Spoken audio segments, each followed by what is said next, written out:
Hi, Sunaina. Welcome to this conversation that we'll have today. Very briefly introducing, we are in conversation for the column Book View for the New Indian Express. We're talking to Sunaina Anand today. Sunaina is the founder director of Art Alive and has recently published a fascinating book called The 20th Century Indian Art. The conversation will really be about this book, its genesis, its making of this book, essentially. But I will very briefly introduce myself. My name is Rahul Kumar. I am an artist and an art journalist. I write for lots of publications that I've contributed to in recent past. But currently, I'm editor with an international digital publication called Stir World. And I also contribute to Mint Lounge sort of more regularly, and a couple of other art publications. Sunaina, like I said, runs Art Alive, which is a gallery as well as has this initiative of publishing books. And 20th Century Indian Art is the latest in the entire spread that Art Alive has produced. So let's get into this, and I'm very excited to talk about this book with you, Sunaina. I've had a chance to see the book and review it. So let's really take a step back. At one level, there are a lot of books around on the moderns and the progressive artist groups. That era, that genre, right? There have been publications, by other art institutions. So what really was the genesis, and what was the need for you to, think of a book of the kind which has recently been launched? Yeah. Hi, Rahul, and so great to come on this platform to have a chat with you, though we have spoken many times about the book. And Yes. and I really enjoyed the response I got when you got the book to see it. And it's great because the thing is that we felt when we were working on this project, to begin with, this project started sometime in 2008.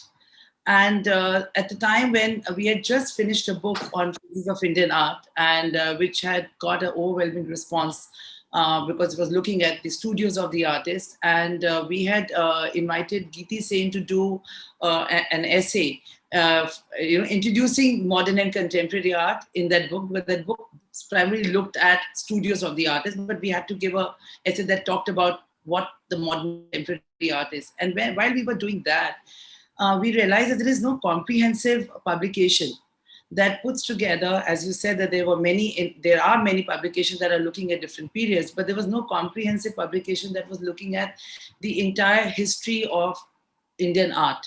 And at that time when we were looking for those, we saw there was so many on Western art, there was lots on Chinese art, but none on Indian art, which was put comprehensively together the history. And then when we thought that it's important to look into that area where we need to speak, and that's how this whole idea of working on 20th century Indian art started. And I met Partha Mittal. I was in London opening a show over there at Henry Moore Gallery, and we'd invited him for a panel. And after that, it was a conversation I had with him, and he said yes, because he was in Oxford, and he said yes, there is none a publication that puts together the history and documentation of evolution of Indian art, whereas Indian art was gaining so much more popularity in terms of art. There was a lot of art shows that was happening, but when you look at the history for research material or for there was none like that. So he said that it's a very good idea, and that's how the idea came about, to look into this area, and that's how. No, yeah. No, I mean that explains, and actually, the fact that it started in 2007-8 and sort of culminated only now. Since then, probably more publications have been introduced, but probably at that time when you looked at this, and there was this big gap, right? So, and you've very consciously chosen the 20th century, right? So, start of 1900s to approximately 2010, was your, sort of cutoff in a way.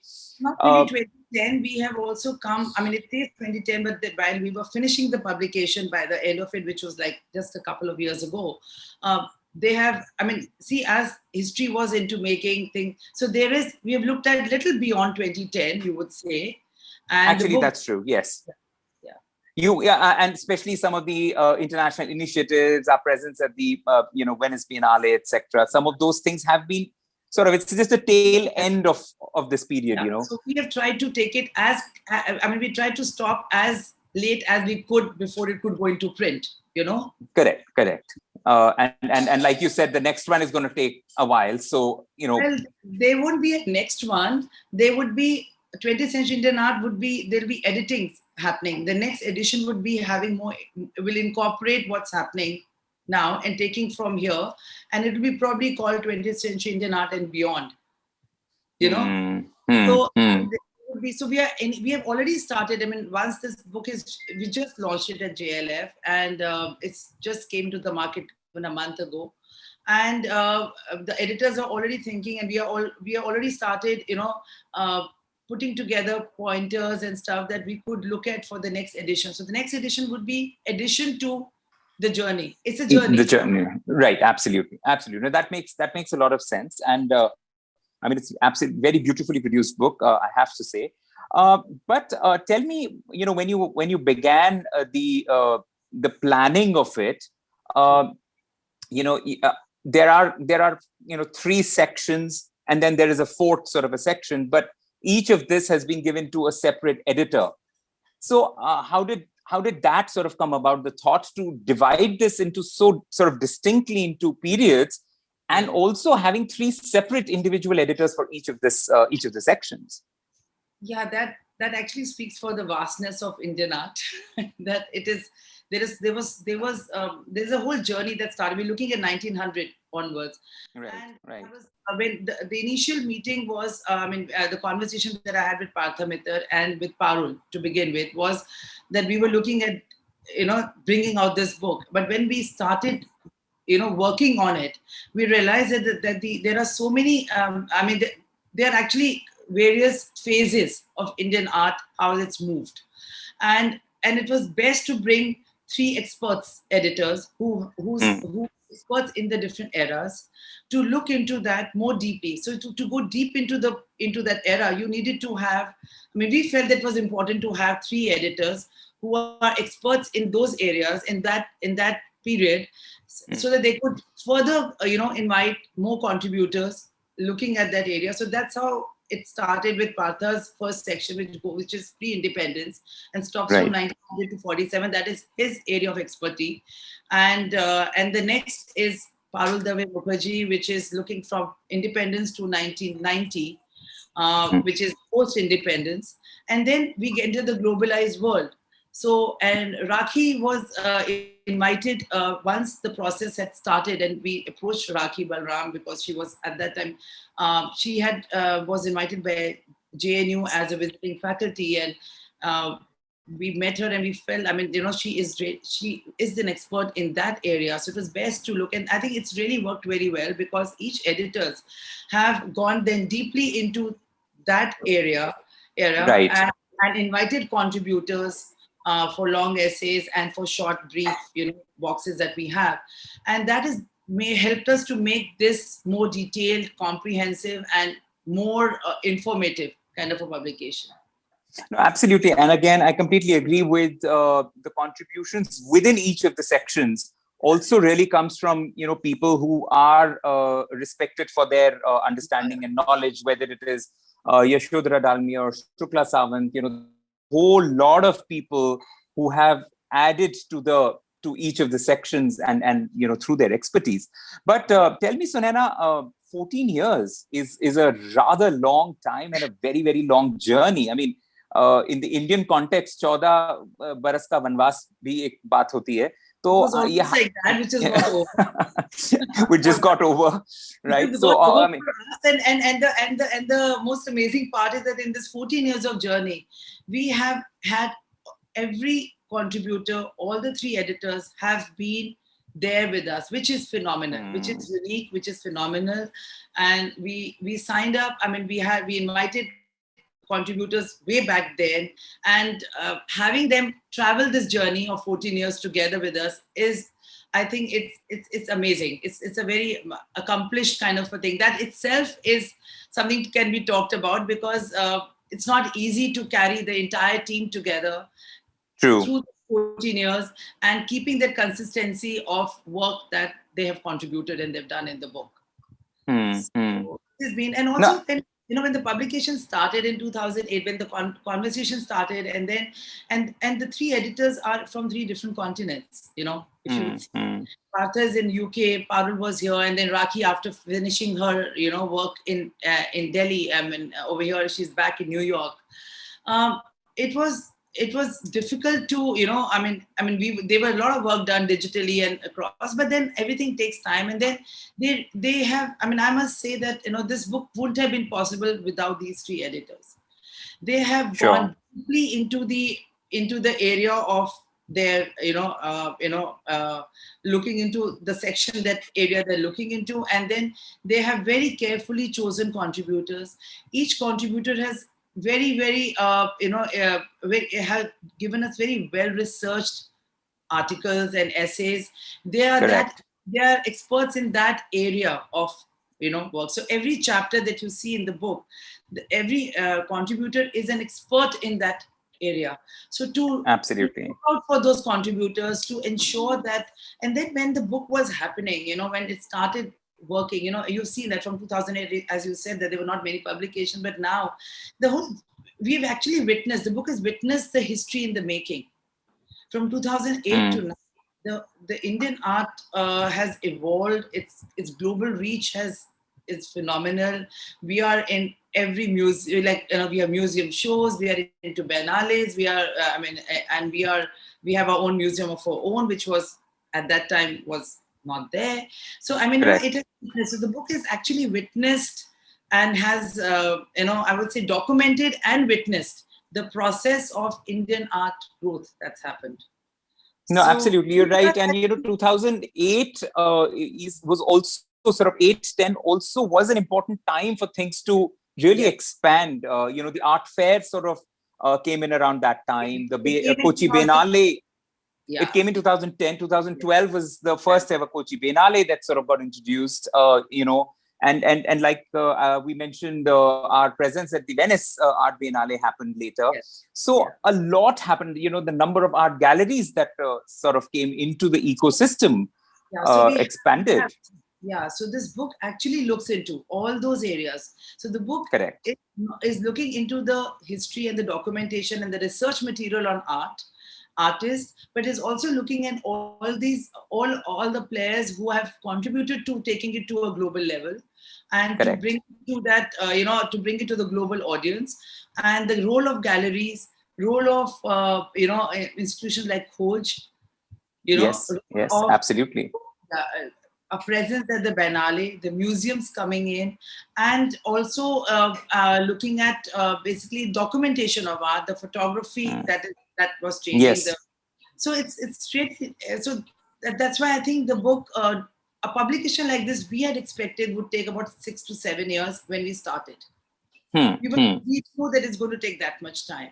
I think beyond that, it's taken because the book also we've added a whole section on art in the subcontinent, because around 2012 or 13, a lot of cross exchange with artists from the subcontinent started happening, Correct. And the role that they are playing, and so even at the art fair, if you remember, like few years back, there was a separate section that looked at art from Nepal, art from Sri Lanka, Bangladesh, and and so absolutely. So that came in 2000, and we thought that is an area that we need to look into. So the book has also taken time because we have added sections while different events were happening. We felt it's important to include that. So that we thought of including the editors thought of including a focus section, which became section 4 into the book around 2009. So then we had to reach out to experts in that. So That You know, actually, just sort of, yeah, it became a larger snowball, you know, and then it became really, but I think the whole, and, you know, the editors have very, very carefully given the caveat that it's not meant to be an encyclopedia of sorts, because it's not meant to cover everything, which is the case with probably any book of this sort. But I think it is still, you know, has left no stone unturned, because, you know, from princely states and their collections to opening up of, you know, the country and formation of states, and their institutions and government bodies, right? The Delhi Shilpa Chakra to all the way to Assam, you know, you've really spoken about those things. And then the private institutional sort of initiatives in the last 15 years, 10, 15 years. So I think it is really a beautiful overview. And you're absolutely right. One doesn't, you know, think of any other publication that gives you the entire gamut of things in one single volume. So that's absolutely brilliant. But I also want to know, you know, the inclusion of Thames and Hudson, a very respective publishing house, to take on the responsibility to publish it. So, you know, talk about that a bit, please.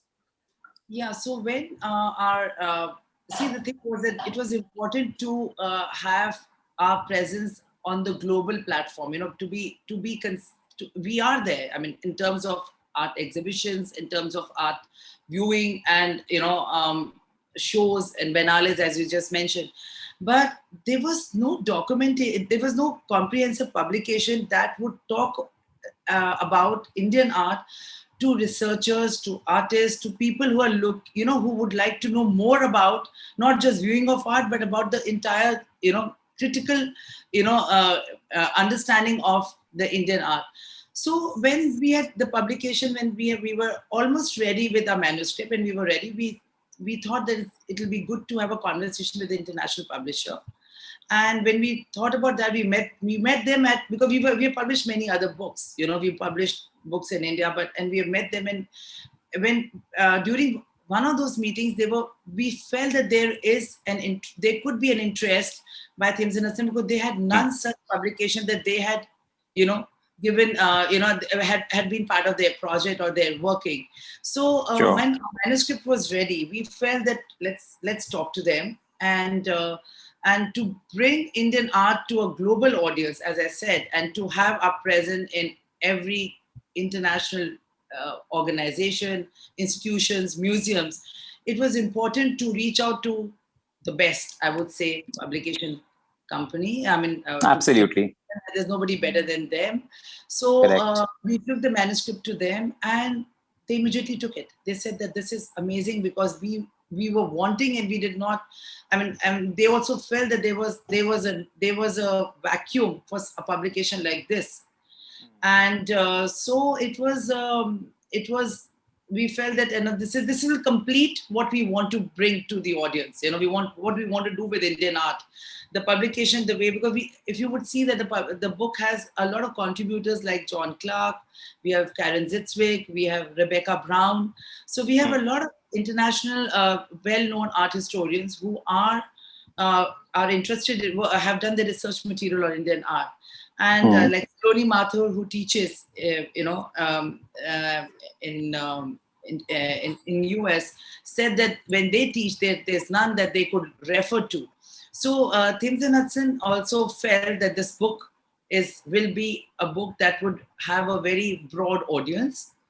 And I think you're absolutely right in choosing an international publisher. You know, and obviously the best is absolutely, because I mean, how does the book get circulation outside of India, right? So I think having a partnership with someone like them really solves that purpose as well. You know, I mean, I just have two very, very quick questions. You know, the book has been out. You know, it's been a couple of weeks. You've done a formal launch at the Jaipur Literature Festival. You know, and we're doing our the Delhi launch. So we did the first launch at JLF, and now the Delhi launch will be at the India Art Fair. Okay, fantastic. So yeah, I mean, again, that's a perfect place to sort of bring the book. How has the initial response been by the fraternity from within the country at the moment? Because that's what you would have experienced. Because the UK launch is sometime in May, and then they're looking at things in a sense, looking at the launch in the US in July. Sure. So, Sure. but I think we have there's a lot of buzz about the book, and not within India, because we are getting a lot of requests from international, internationally also, saying that because at this present they can only pre-order. The book is not available either in UK or in the US. So there is a lot of requests coming that we want to have the book, and we can't wait for the Amazon to open, to be available there. Can you please courier it from us, from here, from India? So that is the international buzz. I'm telling you first about that, where it's not open. And when it's India, I think I must say that all the hard work done by the editors, Partha Mittal, Parul, Dave, and Rakhi, and all the contributors, and I would say the selfless work to bring out a publication that really puts Indian art onto a platform where it is, where there's so much interest by the artists, by the buyers. I mean, the collectors are collecting the book. We have collectors who called us and said, we got the book and we are going through it and we are enjoying the book. The collectors who come to the gallery, they want to collect the book. So we say, okay, please reach out to the XYZ, different bookshops there. And I think the response is amazing from the fraternity within the galleries. I mean, I'm getting lots of congratulatory, messages from most of the galleries, and the testimonials which are coming from different art historians. Actually, it's very rewarding. It feels that the work is being appreciated, and what we wanted to do, the vision that we had, has been very fabulously, excited. Certification of that. Yes. No, absolutely. And, I have also, being part of the ecosystem as a journalist, as a writer, I have picked up a lot of good, good words about the book. For not just how beautifully it is written for its content, but also the quality, the production quality. I mean, it is a very, very nicely made book, right? It is something that you feel like possessing, referring to on a regular basis, rather than a very sort of a textbook kind of a feel, which you just sort of leave it on the bookshelf. I mean, yet, the interesting thing is, it's not a coffee table at all. It's not something you just flip around, see pictures. Right, so it's very beautifully balanced. Yeah, and I would give all the credit to the design team. And the book was designed at Art Alive Design Team. We have a complete, publishing design team in house, which has worked. And we were very conscious to that we wanted it to be visually rich book, so that it doesn't, as you said, look like a research or just a textbook.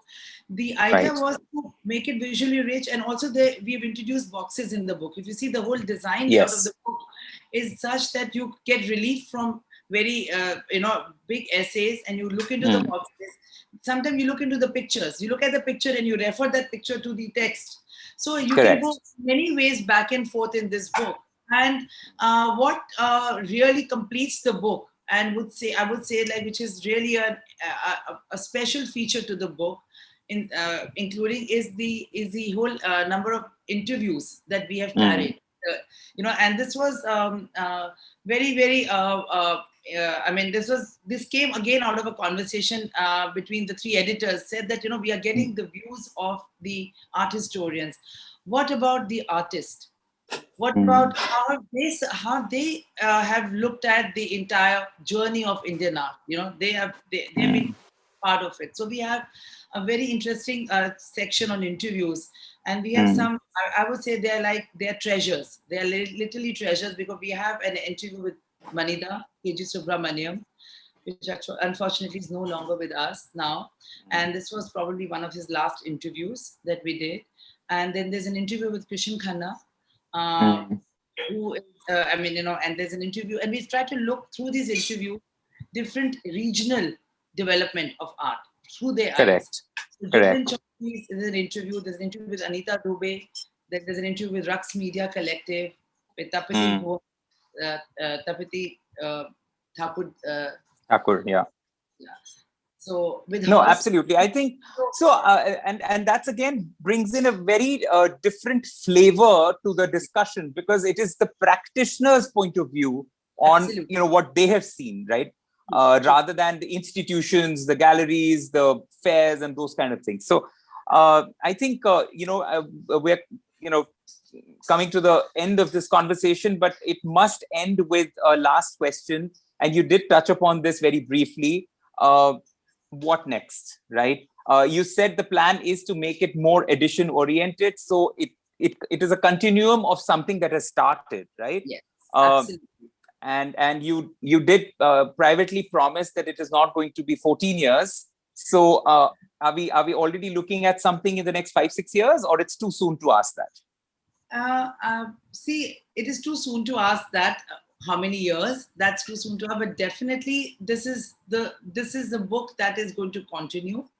As I said, there'll be 20th century and beyond, and there'll be more editions of this book, which will update, the current, Right, movement into the right. book. And also, as art is now moving so much in digital, we're talking about now hearing about NFTs. We're talking about, AI art. So that's the next phenomena. So and the book will have. I mean, as Indian art journey is going to move ahead, this book will Sure. keep documenting that in different editions, and our editors are already started, uh, putting together points and information together as their, we are at this moment, we want to enjoy this publication. It's taken us 14 years to bring. We need at least 14 months to just think about this book before we even think about Yes, anything else. And we are yes. looking at taking and releasing this book in Mumbai. We are planning in Chennai. We're planning in Hyderabad, in Kolkata. So all Bangalore, all the major art centers. And in fact, we got an invitation very recently from a school in art school in Dehradun, saying that Wow. Mm. they came and they reached out to us and they want to buy this book for their institute. And they reached out to us Mm. and said, please, if we could, have some. So, we feel that this book will open many doors to a lot of younger artists to know more about Indian art, and, and know all these art historians read, and it'll help them to also, up their practices. And, so, I mean, at this point, we want to, and we're looking at UK launch. Now we are working towards that. And then when the US happens. So at this point, we want to enjoy this bringing out of the book. Absolutely, and very very rightly so. You have all the reasons to be extremely happy and satisfied, because like I've said before, it is really a very, very beautifully done book. And thank you so much for all the effort that the entire team has put in, for your vision.